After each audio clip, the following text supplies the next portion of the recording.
सांगतेस तसं आहे. नवरा मेल्यावर झाला म्हणजे नवरा ज्यावेळी जिवंत होता त्यावेळी माझ्या पोटात होता. अरे वा वा. नवरा मेला आणि 8-15 दिवसात तिचा जन्म झाला.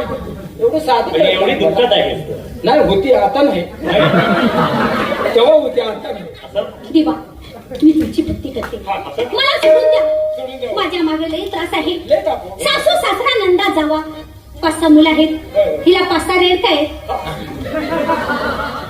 तू सारखी रडकत असते. मी राखाय जाते का मला रेड काय की मला वाटतं तुझीच आहे ती वाटतं. नाही नाही माझी नाही, माझी घरचे गाया म्हशीचे रेड काय ते राखाय बरं, जाते. बरं. तुम्ही 2 देत असला तर बघा, हा? तुम्ही 2 दिवस येत असला देवा मी तुमची भक्ती करते, परंतु इथं नाही. झालं काय पुण्याच्या बाहेर चला. कुठे लक्षाने